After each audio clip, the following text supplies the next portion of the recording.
profiller kaçlık şimdi? Abi bunlar 20'ye 30. 6 metre uzunluğunda. Profil. Tamam. Şimdi bunlardan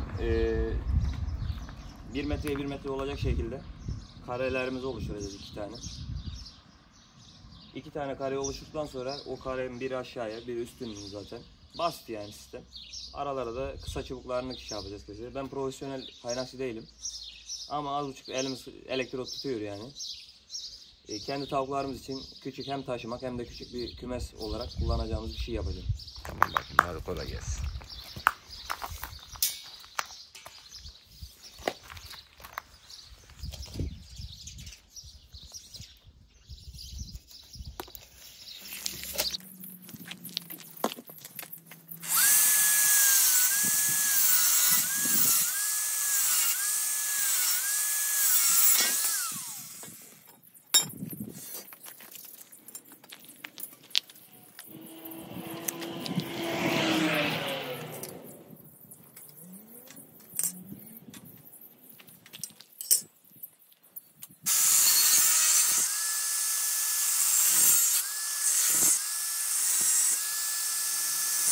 Şimdi 1 metreye 1 metre kalacağı için yani karelerimiz 1 metre.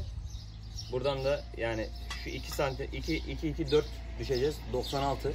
4 adet de böyle altlı üstü 2 tane kare elde etmek için 2 parça kestik. Şimdi bunlar da dikey uzunları. Yani uzunluğu bunun da 75 kalmasını istiyoruz. O yüzden bunu da 3 santim olduğu için 3-6 santim düşeceğiz bundan da.